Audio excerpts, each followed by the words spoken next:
ادع إلى سبيل ربك بالحكمة والموعظة الحسنة وجادلهم بالتي هي أحسن إن ربك هو أعلم ما ضل عن سبيله وهو أعلم بالمهتدين. ലൈംഗികതയുമായി ബന്ധപ്പെട്ടിട്ടാണ്. ആകെ ഇസ്ലാമുമായി ബന്ധപ്പെട്ട് ധാർമ്മികത എന്ന് പറഞ്ഞാൽ എന്താണ്? അത് ലൈംഗികതയുമായി ബന്ധപ്പെട്ടിട്ടാണ്. അപ്പൊ അതുകൊണ്ട് ഈ ഒരു വിഷയം നമുക്ക് വളരെ മനസ്സിലാക്കേണ്ട ഒരു വിഷയമാണ്. ഇസ്ലാമിക ആകെ ധാർമ്മികത എന്ന് പറഞ്ഞാൽ സെക്സ് മാത്രമാണ്, അല്ലെങ്കിൽ ലൈംഗികത മാത്രമാണ് എന്ന് പറയുന്ന ലിയാഖത്ത് അലി ലിംഗം എന്ന് പറയുമ്പോൾ ലിംഗം എന്നേക്കുന്ന ആളാണ് എന്നുള്ളതുകൊണ്ട് നമുക്ക് അത്ഭുതമൊന്നുമില്ല. നമുക്ക് ഓർമ്മയുണ്ടാവും, ഒരു യുഎയുടെ ഒരു ചർച്ചയിൽ വന്ന് ലിംഗ് എന്ന് പറഞ്ഞപ്പോൾ ലിംഗമോ എന്ന് ചോദിച്ച ആളാണ് ലിയാഖത്ത് അലി. ലിയാഖത്ത് അലിയുടെ കണ്ണിൽ കൂടെ കണ്ട് നോക്കുമ്പോൾ ഇത് മാത്രമേ കാണത്തുള്ളൂ. അതായത് നമ്മൾ പറയുന്ന ഒരു കണ്ണാടിയുടെ പ്രശ്നമാണ്. ആ കണ്ണാടി മാറ്റിയിട്ട് നോക്കിക്കഴിഞ്ഞാൽ നമുക്ക് മനസ്സിലാവും. അയൽവാസിയോട് എങ്ങനെ പെരുമാറണം എന്ന് പഠിപ്പിച്ച മതമാണ് ഇസ്ലാം. ബാപ്പയോടും ഉമ്മയോടും എങ്ങനെ പെരുമാറണം എന്ന് പഠിപ്പിച്ച മതമാണ് ഇസ്ലാം. സൃഷ്ടാവിനോട് എങ്ങനെ പെരുമാറണം എന്ന് പഠിപ്പിച്ച മതമാണ് ഇസ്ലാം. സഹോദരങ്ങളോട് എങ്ങനെ പെരുമാറണം എന്ന് പഠിപ്പിച്ച മതമാണ് ഇസ്ലാം. എങ്ങനെ ഭരണം നടത്തണം, എങ്ങനെ ആ ഭരണം ഒരു ഭരണാധികാരിയുടെ കീഴിൽ ജീവിക്കണം, ഇങ്ങനെ എല്ലാ മേഖലയിലും ധാർമ്മികത പഠിപ്പിച്ച ഏക മതമേ ഉള്ളൂ, അത് ഇസ്ലാമാണ്. നിങ്ങൾക്ക് വേറെ ഏത് പ്രത്യയശാസ്ത്രമാണ് ഇത്രയും എല്ലാ മേഖലയിലും ധാർമ്മികത പഠിപ്പിച്ച ഒരു പ്രത്യയശാസ്ത്രത്തെ കൊണ്ടുവന്നാൽ അതൊരു വെല്ലുവിളിയായിട്ട് തന്നെ ഏറ്റെടുത്തു. ഇസ്ലാമിനെ പോലെ എല്ലാ മേഖലയിലും ധാർമ്മികത പഠിപ്പിച്ച ഒരു പ്രത്യയശാസ്ത്രം വേറെ ഏതാണ്? ഇനി ഞാൻ വേറൊരു ഉദാഹരണം കൂടെ പറഞ്ഞുതരാം. അതായത് ഉമർ അള്ളാഹുവിനോട് ചോദിക്കുന്നുണ്ട്, ഒരു ജൂതനായ മനുഷ്യൻ ചോദിക്കുന്നുണ്ട്, നിങ്ങളുടെ മതം എന്ത് മതമാണ്? എങ്ങനെയാണ് ബാത്റൂമിൽ പോവേണ്ടതെന്ന് പോലും നിങ്ങളെ പ്രവാചകൻ നിങ്ങളെ പഠിപ്പിച്ചിട്ടുണ്ടല്ലോ എന്നുള്ളതാണ് ചോദിക്കുന്നത്. ആ അത്ഭുതത്തോടെ ചോദിക്കുകയാണ്. അതായത് എങ്ങനെ ബാത്റൂം അത്രയ്ക്കും, അതായത് എല്ലാ മേഖലയിലും എങ്ങനെ ഒരു മനുഷ്യൻ ജീവിക്കണം എന്നുള്ളതിന്റെ ഉത്തമ ഉദാഹരണം പ്രവാചകനിലൂടെ, എന്റെ ജീവിതത്തിലൂടെ, ഖുർആനിലൂടെ, ഹദീസിലൂടെ നമ്മളെ പഠിപ്പിച്ച മതത്തിന്റെ അകത്ത് ലൈംഗികത മാത്രമേ ഉള്ളൂ എന്ന് പറയുന്നുവെങ്കിൽ ആ ഒരു കണ്ണാടി ഉണ്ടല്ലോ, ലിയാഖത്ത് കണ്ണാടി, അതിനെന്തോ പ്രശ്നമുണ്ടെന്നല്ല. ലിയാഖത്ത് ആ കണ്ണാടി ഊരിയിട്ട് എന്ന് സമൂഹത്തെ കാണുന്നു, എന്ന് ദീനിനെ ഇസ്ലാമിനെ കാണുന്നു, അന്ന് ലിയാഖത്ത് അലിക്ക് യഥാർത്ഥ ഇസ്ലാം മനസ്സിലാകത്തുള്ളൂ എന്നതാണ് ആ വിഷയത്തിൽ എനിക്ക് പറയാനുള്ളത്. എനിക്ക് പറയാനുള്ള ഒരു കാര്യമുണ്ട്. അതായത് ഈ അടുത്ത് ഇയാള് ചെയ്ത ഒരു ലൈവിൽ ഇയാൾ തന്നെ പറയുന്നുണ്ട്, ഇസ്ലാമിൽ എല്ലാത്തിനും മറുപടി ഉണ്ട്, എല്ലാത്തിനും മറുപടി ഉണ്ട്. എന്ത് കാര്യം ചോദിച്ചാലും അതിന് മറുപടി ഉണ്ട്. ഇപ്പൊ ഉദാഹരണത്തിന് ഒരു സ്ത്രീ ലിഫ്റ്റിക്ക് ഇടാൻ പറ്റുമോ എന്ന് ചോദിച്ചാൽ അതിന് മറുപടി ഉണ്ട്. അതേപോലെ അങ്ങനെ ഇയാളെ തന്നെ ചെയ്തൊരു വീഡിയോയിൽ ഞാൻ കേട്ടതാണ്.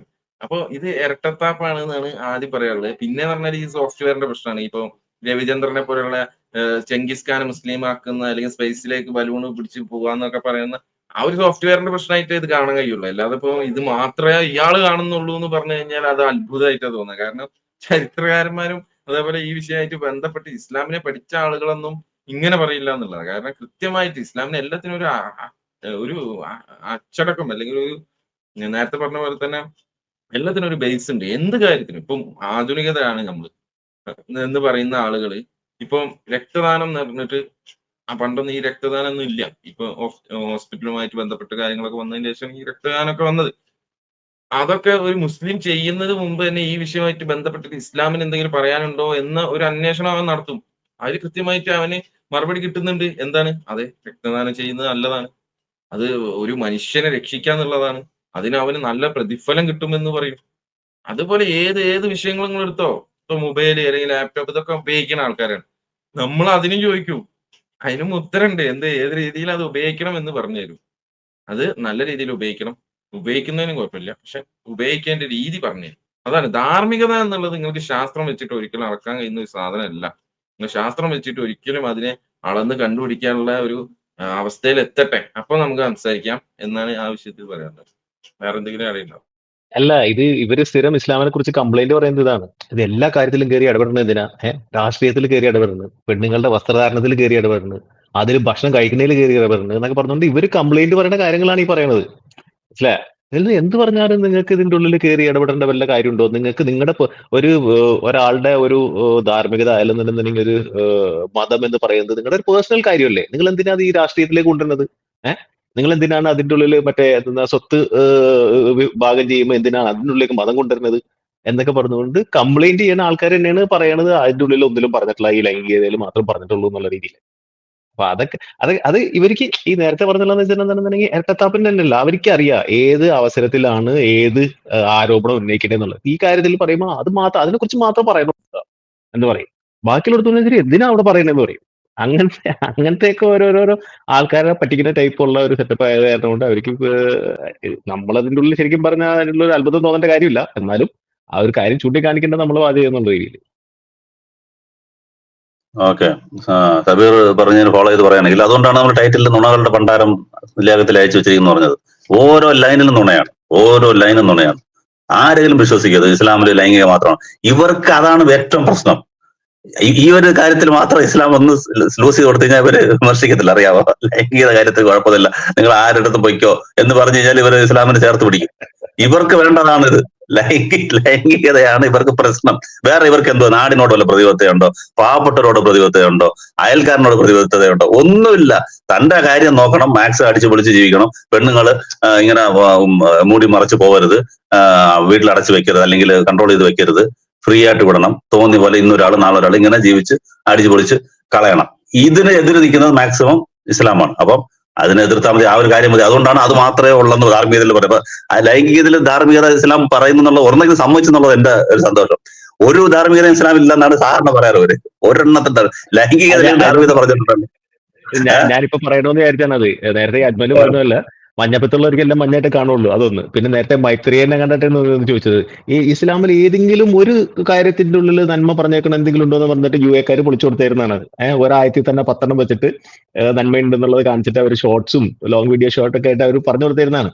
ഇയാൾ ഈ നേരത്തെ ദിലീപ് പറഞ്ഞത് ഇതിലെങ്കിലും ഉണ്ടെന്ന് സംഭവിച്ചില്ല എന്നുള്ള രീതിയിൽ അവർ സാധാരണ ചോദിച്ചെന്ന് കുറച്ച് മാറി വന്നിട്ടുണ്ട്. അല്ല, ഇവരുടെ ആ അവസരവാദം അത് ഓരോ അവസരത്തിലും ഓരോ ആരോപണമാണ്.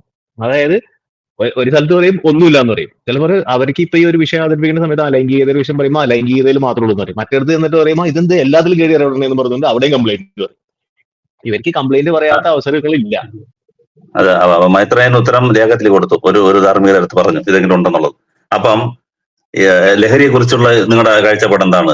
അതിനെക്കുറിച്ച് പാവപ്പെട്ടവർ എന്ത് ചെയ്യണം, മൃഗങ്ങളോട് അവരുടെ അതിന്റെ സംരക്ഷണം, യുദ്ധം ചെയ്യുന്നതിനകത്തുള്ള ധാർമ്മികത അതെന്ത് ചെയ്യണം, ഒരു സാമ്പത്തിക ഇടപാട് അതിനെ കുറിച്ച് ധാർമ്മികത ഉണ്ട്. ഞാൻ പറയുന്നത് സ്വതന്ത്ര ചിന്തകർ എന്ന് പറയുന്ന ആൾക്കാർ എന്തെങ്കിലും കോഡിഫൈഡ് ലോ ഉണ്ടോ? ഇല്ല. ഏത് നൂറ്റാണ്ടിരുന്നാണ് ഇത് പറയുന്നത്? അമേരിക്കൻ സെനറ്റില് ലോകത്തിലേക്കും വലിയ നിയമങ്ങൾ സംഭാവന ചെയ്ത ആൾക്കാരുടെ ലിസ്റ്റ് എന്ന് പറഞ്ഞിട്ട് അവിടെ പ്രതിമകൾ വെച്ചിട്ടുണ്ട്. അതില് ഒരെണ്ണം പ്രവാചകന്റെ പ്രതിമയായിരുന്നു വെച്ചത്. അവര് ആധുനിക ലോകത്തിന് വളരെ സമൂലമായ കോംപ്രഹെൻസീവ് ആയ ഉന്നതമായ ലോ തന്നിരിക്കുന്ന ആളുകളിൽ പ്രവാചകൻ ഒന്നാന്ന് പറഞ്ഞ് എന്ത് ചെയ്തു? പ്രതിമ വെച്ചു. അതിനെ മുസ്ലിങ്ങൾ എതിർത്തു. എന്തിന്? പ്രതിമ വെച്ചിട്ട് അല്ലാതെ പുകഴ്ത്താൻ പറ്റില്ല. സാറിന് ഇവിടെ ഓരോ സമുദായ നേതാക്കള് പ്രതിമയ്ക്ക് വേണ്ടി അടിയാണ്. തമിഴ്നാട്ടിലൊക്കെ വെട്ടും കുത്തും നടക്കും. അവരുടെ സമുദായ നേതാവിന് പ്രതിമ വെക്കുന്നില്ല എന്നും പറഞ്ഞു. ഇത് വെക്കുന്നത് തെറ്റാന്ന് പറഞ്ഞെടുക്കാൻ പറഞ്ഞു. അപ്പൊ എത്രത്തോളം ആ അടിസ്ഥാനപരമായ ആ ജനത വാർത്തെടുത്തേക്കെന്ന് നോക്കണം. നിങ്ങൾ പുകഴ്ത്താനാണെങ്കിലും പ്രതിമ വെക്കാൻ പാടില്ല. ഐഡിയോളജിയിൽ എത്ര സ്ട്രോങ് ആണെന്ന് നോക്കണം. എങ്ങനെ ആ വിത്തിട്ട് ആ ഒരു ഫൗണ്ടേഷൻ ചെയ്ത ഈ സംഹിത, ഇസ്ലാമിന്റെ സംഹിത അത് വളർത്തി ഇന്ന് വരെയും 1500 വർഷം ഗ്യാപ്പ് ഉണ്ട് നബിയും നമ്മളുമായിട്ട്. ഇന്നത്തെ ജനത പറയുന്നു ഇത് ശരിയല്ല, എടുക്ക്. പുകഴ്ത്താൻ വേണ്ടി വെച്ചാൽ പോലും അവസാനം എടുത്തിട്ട് ജസ്റ്റ് ആ പേര് മാത്രം എഴുതിയിട്ട് ബെസ്റ്റ് ലോ ഗിവർ എന്നുള്ള കൊട്ടേഷൻ മാത്രം വെച്ചിട്ട് അമേരിക്കൻ സെനറ്റിൽ അവർ ചെയ്തു. ഇവിടെ ഏകത്തിലേക്ക് ലൈംഗികത മാത്രമേ ഉള്ളൂ. ദ 100 എന്ന് ബുക്ക് എഴുതിയ ആള് മൈക്കിൾ ചാർട്ടിൽ ഈ നൂറ്റാണ്ടിലെ ഏറ്റവും ഇൻഫ്ലുവൻഷ്യൽ പേഴ്സണാലിറ്റി ആയിട്ട് പ്രവാചകര് ഈ ലൈംഗികത മാത്രം പറഞ്ഞോണ്ടാ? അവർക്കൊന്നും ബുദ്ധിയില്ലയോ? ആരെ പൊട്ടനാക്കാൻ നോക്കുന്നു? കത്തിലേക്ക് ലൈവ് പോകണം, അല്ലെങ്കിൽ എന്തെങ്കിലും പറയണം, അതിന് ഒരു സബ്ജക്ട് വേണം, വായി തോന്നുന്ന പറയണം. അതുകൊണ്ടാണ് നുണകളുടെ ഭണ്ഡാരം എന്ന് പറഞ്ഞത്. ഉദ്ദേശം കാശാണ്, വരുമാനമാണ്, അത്രേ ഉള്ളൂ ഇതിനകത്ത്.